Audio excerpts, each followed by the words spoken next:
नमस्ते। थर्ड आई में आपका स्वागत है। संसद में नो कॉन्फिडेंस मोशन एक्सेप्ट हो गया, उस पर अब चर्चा होगी। वो चर्चा हम लोग डिटेल में 5 से 6 लाइव में भी कर लेते हैं। लेकिन एक और बहुत इंपॉर्टेंट चीज़ हुई है मेरे हिसाब से, जो मायावती जी की अभी बयान आया है।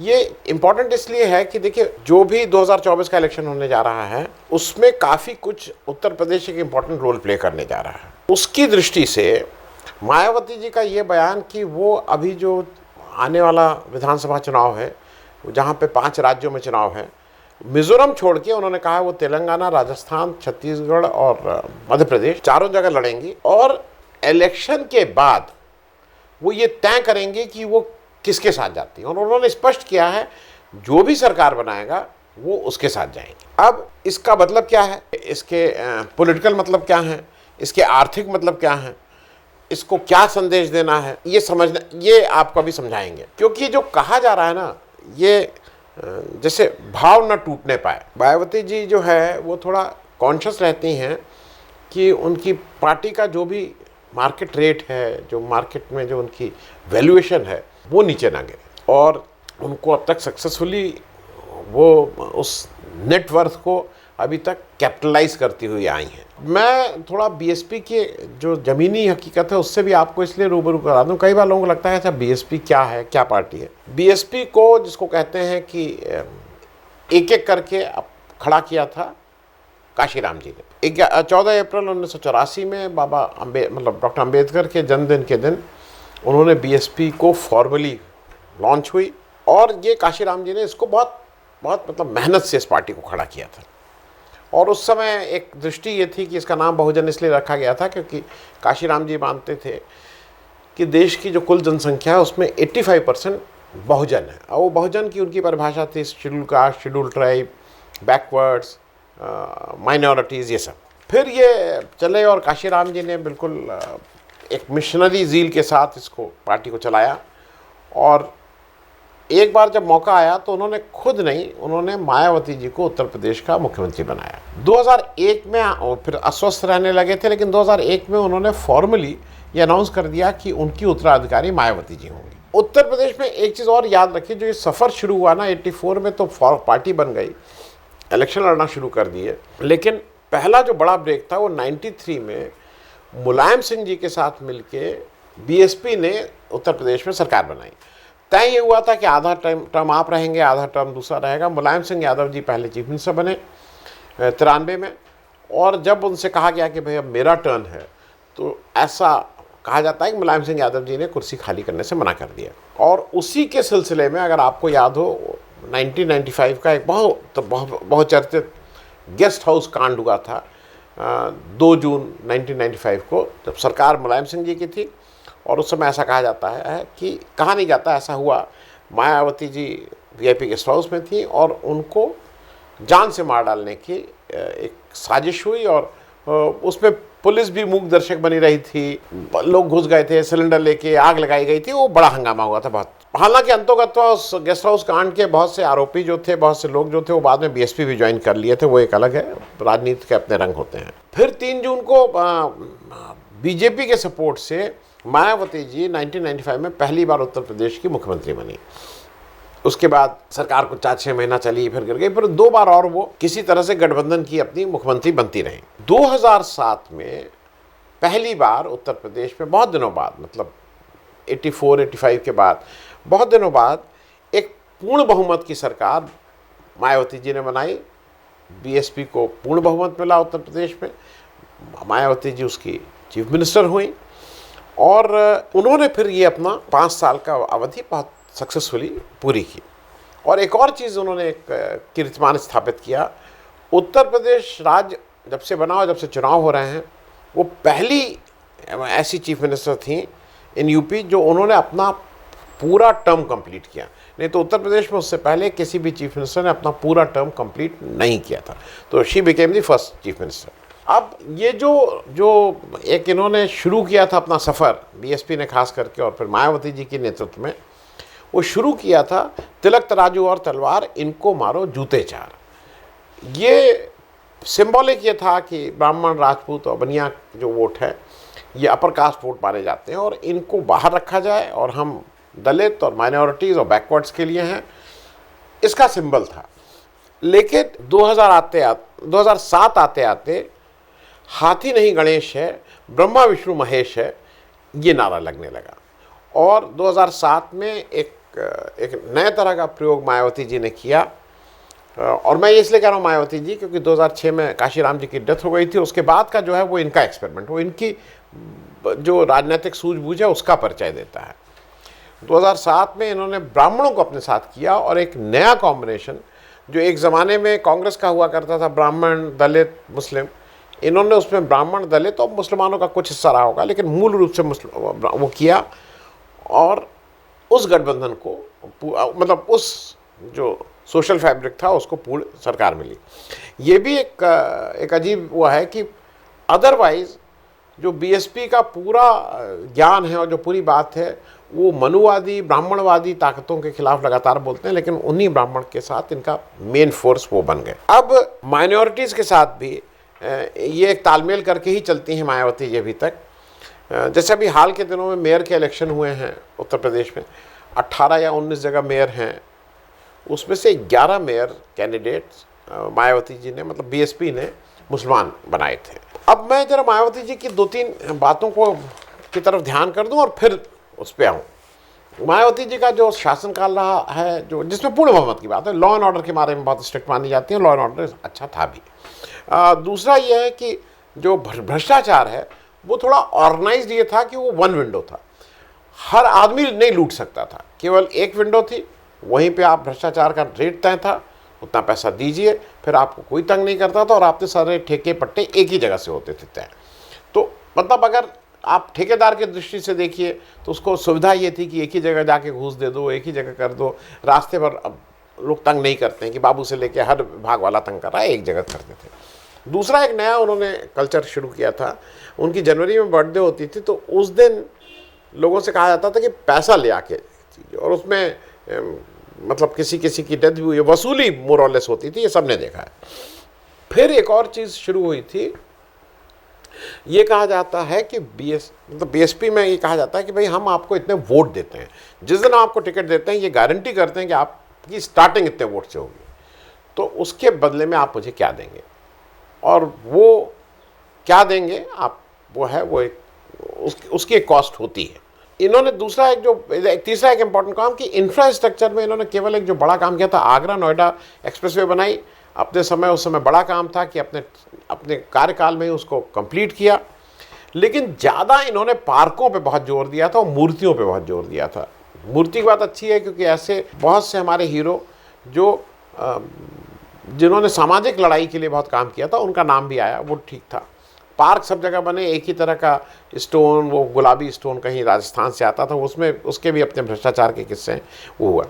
इन्होंने एक काम और किया था कि कई बंगलों को तोड़ के एक बंगला बनाती थी, 6 बंगलों को तोड़ के एक बंगला, उस बंगले को अपने नाम से अलॉट या किसी अम्बेडकर सभा के नाम से या काशीराम जी के नाम से या किसी उसका कोई ना कोई एक सोसाइटी बना के उनके नाम से 4-6 बंगलों को एक नया चीज़ इन्होंने ये शुरू की थी। एक और चीज़ ये था कि ये थोड़ा इनको डर रहता है, वो उस समय का डर इनको बिठाया गया है।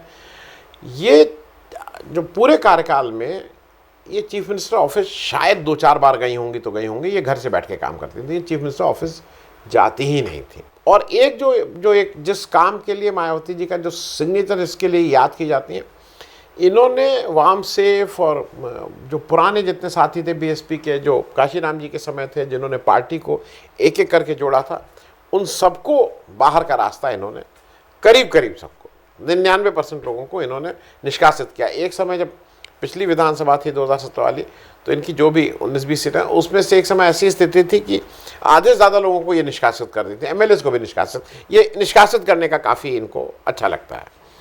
अब मैं जरा बीएसपी की ग्राउंड रियलिटी आपको बता दूं। बीएसपी को हरदम एक मिनिमम वोट परसेंटेज मिलता रहा, सीटें भले ही ना मिली हों। 1989 में जो पहली बार जो इन्होंने 10वीं लोकसभा का चुनाव लड़ा, हालांकि उससे पहले काशीराम जी इलाहाबाद से चुनाव लड़ चुके थे सुनील शास्त्री और विश्वनाथ प्रताप सिंह में, वो एक अलग है कि वो इम्पॉर्टेंट था काशीराम का लड़ना। काशीराम के लड़ने की वजह से वीपी सिंह उस चुनाव को जीते थे, इसकी भी बात कहीं किसी और दिन करेंगे। लेकिन 1989 में 10वीं लोकसभा में इनको 2.07% वोट मिले पहली बार और 4 सीटें आई। इनको सबसे ज़्यादा जो वोट परसेंटेज जो सीटें हैं वो 2009 15th लोकसभा में 6.17% वोट और 21 सीटें, ये ऑल इंडिया वोट्स की बात मैं कर रहा हूँ। फिर अभी जो इस समय की लोकसभा है 17वीं, इसमें 2009 में 3.67% वोट और 10 सीटें आई हैं। एक चीज़ और जान लीजिए कि बीएसपी के बारे में, ये कांग्रेस और बीजेपी के बाद अकेली पार्टी है जिसने कभी ना कभी कई राज्यों में इनके विधानसभा के सदस्य रहे हैं। सरकार नहीं बनी, कहीं 2, कहीं 6, कहीं 8, कहीं 5, कहीं 3, कहीं इस तरह से सदस्य रहे हैं। उत्तर प्रदेश, मध्य प्रदेश, राजस्थान, छत्तीसगढ़, बिहार, दिल्ली, हरियाणा, हिमाचल, जम्मू कश्मीर, झारखंड, कर्नाटक, पंजाब, तेलंगाना, उत्तराखंड की विधानसभा में इनके सदस्य कभी न कभी किसी विधानसभा में रहे हैं, तो वाइडली इनका फुटप्रिंट है। एक चीज़ और है जो अब समझने वाली बात है कि ये अजीब सी एक बात ये है, ये पिछले 4, 6, 8 लोकसभा चुनाव से, पिछले 20, 25, 30 साल से ये देश के बड़ी पार्टी के रूप में है। इन वोट परसेंटेज की अब बात हो रही है। 2019 में ये 4 नंबर की सबसे बड़ी पार्टी है। इनसे बड़ी जो इस समय की लोकसभा है, सबसे बड़ी Bhajpa, Congress, Trinamool, Baspa, all India level पे 10 ही सीटें हैं। 2009 और 2014 दोनों में, 2009 और 2014 में ये 3 नंबर की पार्टी, मतलब वोट परसेंटेज में। और ये भी एक अजीब सी चीज़ है, 2014 में 3 नंबर की पार्टी होने के बाद भी 0 सीट। फिर ये 2004 और मतलब उल्टा अगर आप चले, 1999 और 2004 में ये 4 नंबर की पार्टी थी। 1996 और 1998 में ये 5 नंबर की पार्टी थी।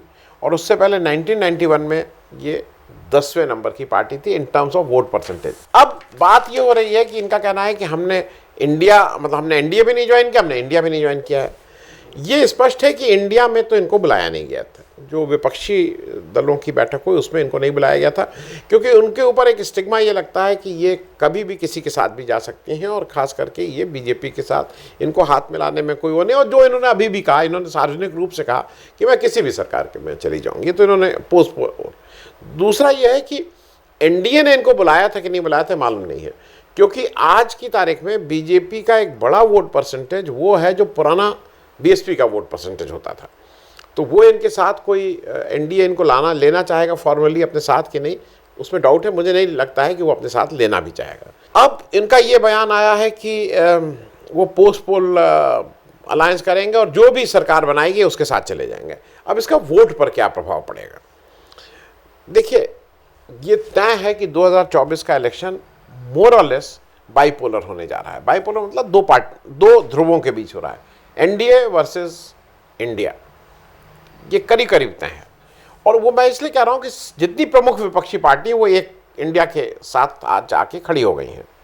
जो टेक्निकली बिल्कुल जो नॉन अलाइन पार्टनर्स हैं, जिन्होंने न एनडीए के साथ गए हैं न इंडिया के साथ गए हैं, उसमें मुख्यतः मैं 3 ही पार्टी मानता हूँ, बीजू जनता दल उड़ीसा, वाईएसआर कांग्रेस आंध्र प्रदेश और बीआरएस चंद्रशेखर जी वाली तेलंगाना। ये 3 ही ऐसे लोग हैं जो अपने दम पे सरकार बनाए हुए हैं स्टेट में, और ये एनडीए या इंडिया का हिस्सा आज की तारीख में नहीं है। अभी कहाँ रहेंगे, किसके साथ रहेंगे, यह भी नहीं बोलना, लेकिन ये तीनों लोगों की सरकार है। बीएसपी की कोई इस तरह की ताकत नहीं है। अब यूपी में इसी नीति के चलते देखिए एक चीज़ और समझिएगा, 2019 में इन्होंने सपा के साथ इलेक्शन लड़ा, इनकी 10 सीटें आई। 2014 में 0 सीट आई थी, 10 सीटें आई और इनको 19.43% वोट उत्तर प्रदेश में लोकसभा इलेक्शन में मिला। इन्होंने फिर 2022 का इलेक्शन विधानसभा वाला जो था अकेले लड़े। अकेले लड़ने से क्या हुआ, 1 सीट आई विधानसभा में, 1 सीट। और वो भी जिन व्यक्ति की आई उमाशंकर सिंह साहब की बलिया से, वो अपने में सक्षम हैं, उनको बीएसपी का टिकट नहीं मिलता, वो जेडीयू का ले लेते, जेडीएस का ले लेते, किसी का वो टिकट लेके वो अकेले ही जीतने में सक्षम है। तो उसमें कोई बीएसपी का बहुत रोल नहीं है, ऐसा मेरा मानना है। और इनके कुल वोट परसेंट 13% रह गए हैं। अब देखिए, ये बिल्कुल तय है कि 2022 में इन्होंने विपक्ष का खेल बिगाड़ा था, जो उस समय सपा की लीडरशिप में हो रहा था। सब लोग अलग अलग लड़ रहे थे, लेकिन मुख्य रूप से विपक्षी वोट उत्तर प्रदेश में ज़्यादा एक जगह इकट्ठा हो रहे थे, वो सपा के साथ हो रहे थे। उसका काम इन्होंने थोड़ा ख़राब किया था। अब मुझे ऐसा लगता है कि राजस्थान, मध्य प्रदेश, छत्तीसगढ़ और तेलंगाना, जहाँ ये कह रहे हैं कि हम इलेक्शन लड़ेंगे, वहाँ मुख्यतः ये इंडिया जो है, विपक्ष जो है, और उसमें भी कांग्रेस का ही खेल ज़्यादा बिगाड़ेंगे, ना कि एनडीए का। एक और है कि इस बार उन्होंने एक इंपॉर्टेंट बात और कही है। उन्होंने कहा है कि अब हम सरकार का समर्थन नहीं करेंगे, अब हम सरकार में पार्टिसिपेशन करेंगे। मतलब अगर हमारे कुछ वो जीत के आते हैं तो वो लोग सरकार में मंत्री बनेंगे। अब ये तो तभी बनेंगे जब ये स्थिति बनेगी, जब फ्रैक्चर्ड मैंडेट होगा या ऐसी सरकार आएगी जिसका पूर्ण बहुमत ना हो। लेकिन अगर ये नहीं होता है तब फिर तो बात बेकार ही हो जाएगी। अब मुझे जो लगता है, जो मुख्य बात है कि अभी टिकट, अब डिस्ट्रीब्यूशन का समय आ गया है, अब टिकट देना है, तो टिकट देते समय उसकी जो बेसिकली कीमत आंकी जाती है, उसकी जो वैल्यू आंकी, वो वैल्यू ना कम हो जाए, वो मार्केट वैल्यू बनी रहे, जिससे जो उसके खरीदार हैं उस वैल्यू को कम न करके ना आके। इसलिए ये सारा कुछ कहा जा रहा है कि भाई अब सीधे तुम मंत्री बनाया जाएगा तुम्हें, क्योंकि अदरवाइज मार्केट से अगर खरीदार भाग गए तो कितना भी स्ट्रॉन्ग शेयर हो, अडानी जी का शेयर जब गिर सकता है तो बाकी शेयर की बात ही क्या। अब एक और इन्होंने उसमें आया है कि सीनियर लीडर्स के साथ इन्होंने दिल्ली में बातचीत की। सीनियर लीडर का नाम नहीं है, तो जो सीनियर लीडर आज की तारीख में बीएसपी में बचे हैं वो सतीश मिश्रा जी तो उनके वकील हैं, तो उनको वो नहीं है, वो अपना एक अलग करते रहते हैं। वो उनके भाई और उनके भतीजे हैं। तो मुझे लगता है घर में बैठ के भाई, भतीजे और बुआ ने एक, जिसको सीनियर लीडर्स कह रहे हैं, और ठीक बात भी है, यही लीडरशिप है, यही लोग तय करते हैं। एक ही चीज़ दिक्कत वाली है, मायावती जी को समझना चाहिए, अगर फ्रैक्चर्ड मैंडेट आ गया, अगर पूर्ण बहुमत नहीं आ गया तो क्या होगा। क्योंकि वो अब ये भी कह रही हैं कि गठबंधन की सरकार होती है वही वेलफेयर ज़्यादा करती है, वो ज़्यादा लोगों का भला करती है, और जो बहुमत की सरकार होती है वो बहुत एरोगेंट गवर्नमेंट होती है, हिटलर टाइप। तो अब इन सबके बीच उनकी तो यही रहेगी वो कि किसी तरह से किसी को पूर्ण बहुमत ना मिले। लेकिन मेरा अपना ये मानना है, जब वो पोस्ट पोल अलायंस की बात कर रही हैं तो खास करके वो वोटर जो मोदी जी के या बीजेपी के अगेंस्ट वोट करना चाहता है, वो शायद मायावती जी की बीएसपी को वोट करने में उसको परहेज होगा, ऐसा मुझे लगता है। थैंक्स सो मच, धन्यवाद।